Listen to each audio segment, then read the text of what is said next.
मुख्य बिंदु।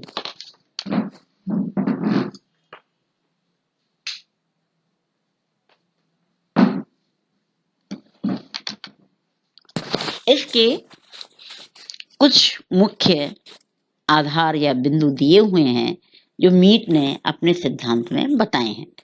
पहला है समाजीकरण का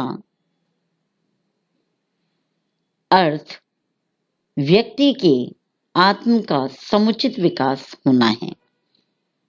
पहली जो बात कही है उन्होंने वो ये कही है मीट ने कि समाजीकरण का जो हम अर्थ लगाते हैं उसका तात्पर्य है कि व्यक्ति के आत्म का विकास,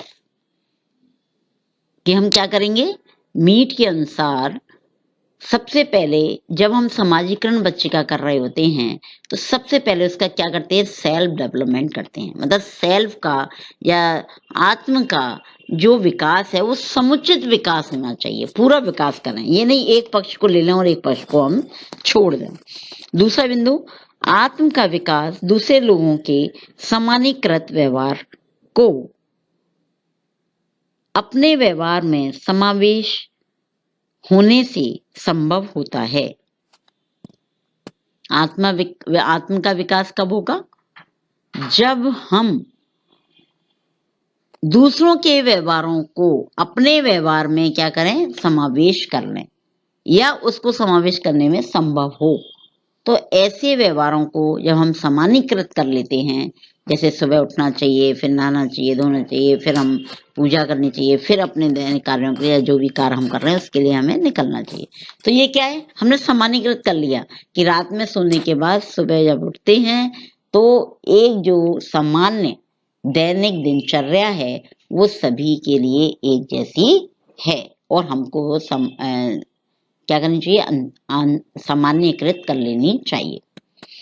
तीसरा जो बिंदु है वो है आत्म का विकास होते ही व्यक्ति एक जैविकीय प्राणी से सामाजिक प्राणी के रूप में, आत्म चेतना प्राणी के रूप में बदल जाता है। तीसरा जो बात बताई, जब ये दोनों बिंदु स्पष्ट हो जाते हैं तो तीसरा जो बिंदु आता है वो क्या है कि आत्म का विकास होते ही जैसे व्यक्ति को अपनी ईगो पता चलती है, ईगो का विकास होता है या आत्म चेतना उसकी जागृत होती है, तो आत्म का विकास होते ही व्यक्ति एक जैव के प्राणी से क्या हो जाता है, सामाजिक प्राणी के रूप में। और सामाजिक प्राणी रूप से वो क्या बन जाता है, फिर आत्म चेतना प्राणी के रूप में। व्यवहार संवेगात्मक नहीं रह जाते हैं।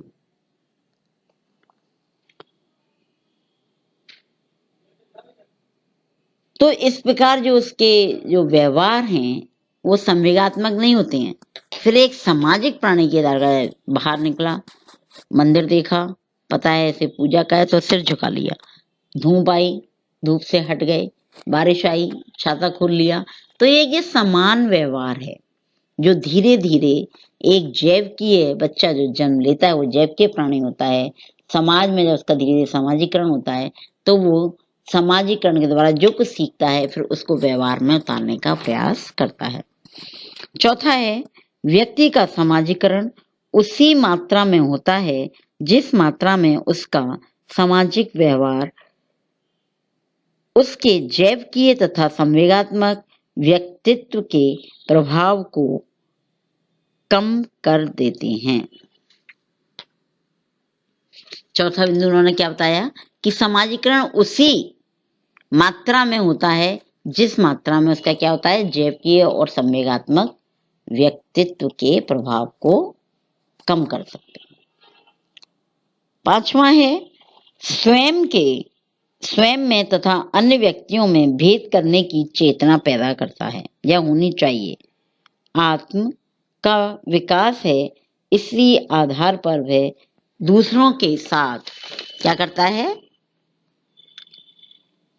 प्रति अच्छे व्यवहार को निश्चित करता है, तरह तरह की आदतें सीखता है। पांचवा जो पॉइंट उन्होंने बताया है वो बताया कि स्वयं में तथा अन्य व्यक्तियों में वो क्या करना सीख जाता है, भेद करना सीख जाता है कि मैं क्या हूं और दूसरा व्यक्ति क्या है। तो इसकी जो भेद करने की जो चेतना व्यक्ति के अंदर होती है वो आत्म का विकास करती है और इसी आधार पर वह दूसरों के कार्यों में या दूसरों के प्रति अपने व्यवहार को निश्चित करता है कि मुझे किसके साथ क्या व्यवहार करना है। अब आता है मीड के द्वारा रचित कृति माइंड, सेल्फ एंड सोसाइटी। मतलब मीड ने एक पुस्तक लिखी है, उसका नाम क्या दिया? Mind, self and society. तो ये तीनों चीजें उसने अपने समाजीकरण के सिद्धांत में बताया है सेल्फ के विकास के लिए। तो मीड का मानना है कि व्यक्ति ही समाज का निर्माता होता है, जिसमें दिमाग और स्वयं होता है। स्वयं मौलिक रूप से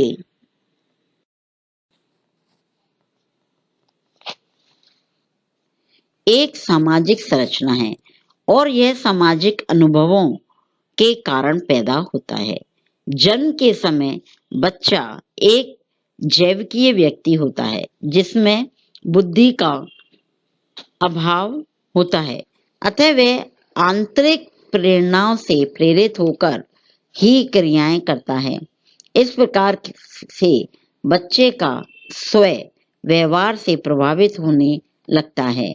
इसे ही वह सामान्यीकृत अन्य कहता है।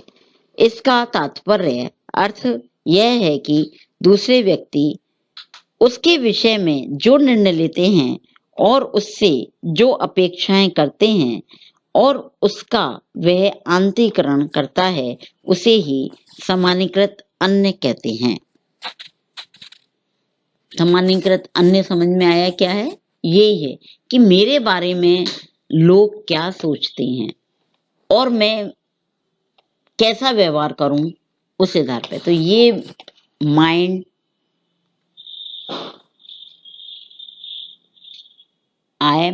और सोसाइटी की जो थ्योरी इन्होंने दी है वो इस प्रकार से ही सेल्फ के विकास की बात करी है। ये जो डायग्राम आप देख रहे हैं इसमें आप देखिए आई और मी दोनों एक दूसरे में इंटरेक्शन कर रहे हैं। इसके द्वारा जो बना हुआ है वो है हमारा व्यक्तित्व। आई और मी के आधार पर हमारा व्यक्तित्व निर्धारित हो रहा है और उस व्यक्तित्व के ऊपर जो परत है, मतलब मुझे दूसरों के निर्णयों को प्रकट करता है। मतलब मुझे लोग क्या कह रहे हैं, ये दूसरों के निर्णयों को क्या कर रहा है? प्रकट कर रहा है।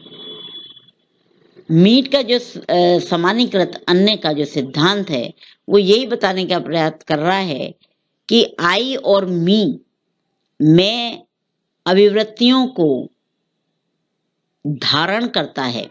मतलब मैं यानी आई क्या कर रहा है? अभिवृत्तियों को धारण कर रहा है। और समुदाय जो आखिरी परत है वो क्या कह रही है? समुदाय या सामान्यीकृत अन्य। ये है सामान्यीकृत अन्य। तो इस तरीके से आई और मी मिलकर क्या करते हैं? एक दूसरे के व्यवहार से प्रभावित होकर अपने सेल्फ का विकास या डेवलप करते हैं। आया समझ में? अब तीसरी जो थ्योरी आती है वो है फ्राइड की थ्योरी। फ्राइड की जो थ्योरी है, फ्राइड ने इस सेल्फ को, जो कूले ने कहा, मीड ने कहा, कूले ने कहा दर्पण का सिद्धांत, मीड ने कहा आई और मी का सिद्धांत, लेकिन फ्राइड ने उसको ईगो, सेल्फ को क्या नाम दिया? ईगो। और इन्होंने अपना दिया श्रेष्ठ अहम का सिद्धांत। फ्राइड की जो थ्योरी है वो क्या है? श्रेष्ठ अहम का सिद्धांत। Ego, super ego, super ego की जो बात है वो फ्राइड ने की है। इस वैज्ञानिक ने समाजीकरण के सिद्धांत को मानसिक क्रियाओं के आधार पर समझाया है। इसका मानना है कि मानव का समस्त व्यवहार लिबड़ो यानी कि सामान्य प्रवृत्तियों से तय होता है। इन्होंने लिबड़ो की बात करी है कि समाजीकृत जो व्यवहार है या कृतियां हैं या आत्म है, उससे व्यक्ति का क्या होता है, स्वयं डेवलप होता है। फ्राइड ने समाजीकृत आत्म की समाश्रियों को अवधारणा को चुनौती दी है और कहा है कि स्वयं एवं समाज में कोई तालमेल नहीं होता। इनका मानना है कि मानव व्यवहार का तार्किक पक्ष उसी प्रकार है जिस प्रकार किसी समुद्र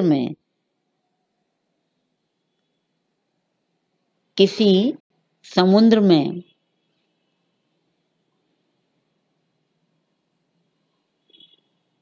हिमखंड का बाहरी भाग होता है।